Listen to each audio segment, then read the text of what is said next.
नमस्कार।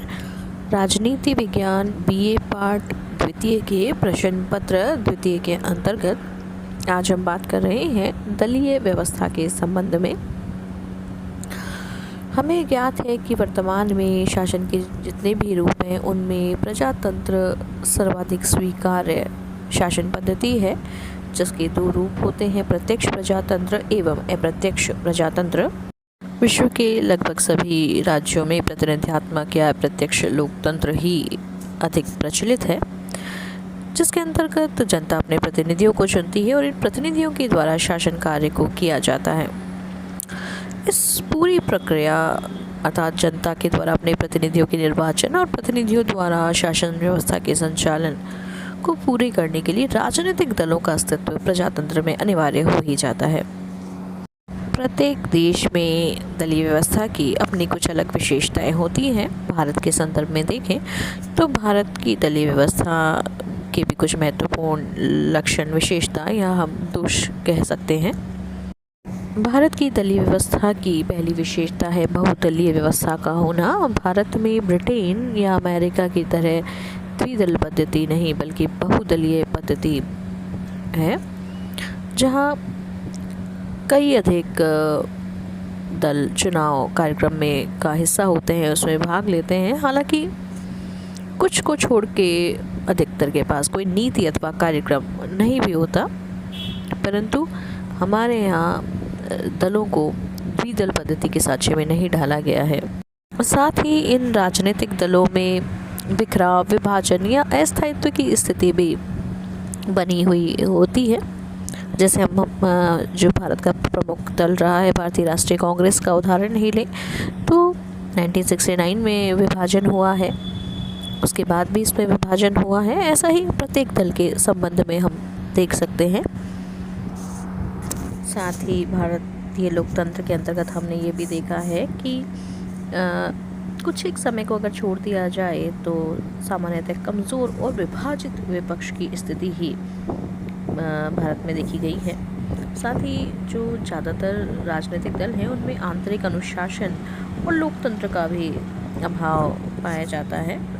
लंबे समय तक जैसे चुनावों का नहीं होना, मनोनयन पद्धति के आधार पर ही कार्य चला लेना, इसी प्रकार आय व्यय को लेके या उनके आय के स्रोतों को लेके कोई निश्चित दस्तावेज सामने प्रस्तुत नहीं किया जाता। भारतीय दलीय व्यवस्था की एक अन्य विशेषता क्षेत्रीय दलों को भी पर्याप्त शक्ति होना है। कई क्षेत्रीय दल महत्वपूर्ण रहे हैं, जैसे DMK, Akali Dal, Telugu Desam, national conference आदि, परंतु फिर भी राष्ट्रीय राजनीति में उनकी उतनी स्थिति निर्णयकारी नहीं है जितनी होनी चाहिए। ये जो क्षेत्रीय दल हैं ये एक क्षेत्र विशेष तक ही या कुछ क्षेत्र विशेष तक ही सीमित रहे हैं।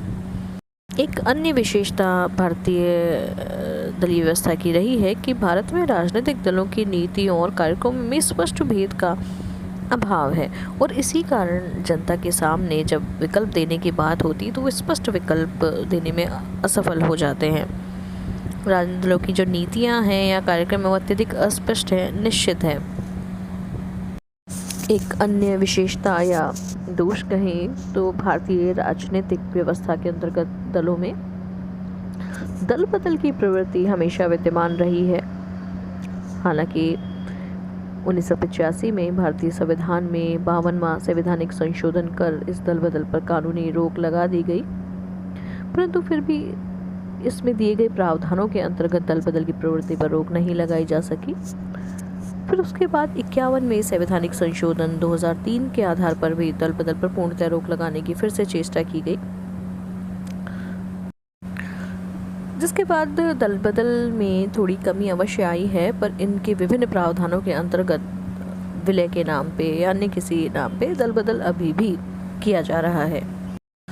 कुछ एक राजनीतिक दलों को छोड़ भी दिया जाए तो वंशानुगत जो नेतृत्व की प्रधानता वाली प्रवृत्ति भारतीय राजनीतिक दलों में देखी गई है। सामान्यतः एक राजनीतिक परिवार के सदस्य ही पीढ़ी दर पीढ़ी उस दल के नेतृत्वकर्ता बने रहते हैं।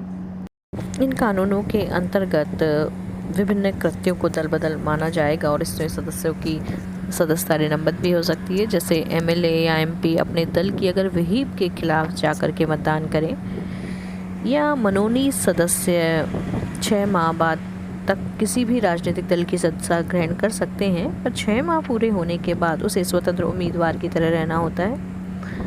निर्दलीय उम्मीदवार या स्वतंत्र उम्मीदवार अपने निर्वाचन के बाद किसी दल की सदस्यता लेता है तो यह भी दल बदल ही माना जाएगा। कोई भी सदस्य अर्थात एमएलए या एमपी निर्वाचन के बाद जिस दल की टिकट पर निर्वाचित हुआ है, यदि वह उस दल की सदस्यता का त्याग करता है तो यह भी दल बदल ही माना जाएगा। एक अन्य दोष या लक्षण राजनीतिक व्यवस्था का यह भी है भारत में कि आपराधिक तत्वों का राजनीति में प्रवेश कभी भी रुक नहीं पाया है। कि इसके कुछ अपवाद भी हैं, जैसे स्पीकर या सभापति के लिए किसी दल की सदस्यता का त्याग करना दल बदल के अंतर्गत नहीं आता। ऐसे ही यदि किसी दल के 2/3 सदस्य किसी दूसरी पार्टी में विलय कर लेते हैं तो यह भी दल बदल कानून का उल्लंघन नहीं माना जाता। हमें यह भी ध्यान देने योग्य बात है कि दल बदल संबंधी मामलों पर निर्णय का अधिकार स्पीकर का होता है। आज भी हम विधायिका में उन विभिन्न प्रतिनिधियों को देखते हैं जिन पर कई अलग अलग मामलों में मुकदमे दर्ज हैं। भारत के राष्ट्रीय या राज्य स्तरीय दलों पर अब हम बात करेंगे। राष्ट्रीय दल के रूप में किसी भी दल को तभी मान्यता प्राप्त होती है जबकि वह 3 शर्तों में से कोई एक शर्त पूरी करता हो, जिसमें से पहली शर्त है कि पिछले लोकसभा चुनाव या राज्य विधानसभा चुनावों में संबंधित दल के उम्मीदवार 4 या अधिक राज्यों में से प्रत्येक में प्रयुक्त वैध मतों का कम से कम 6% प्राप्त करें तथा इनमें से किसी एक राज्य या राज्यों से उसके कम से कम 4 सदस्य लोकसभा के लिए निर्वाचित हो। ये राष्ट्रीय दल के लिए पहली शर्त है।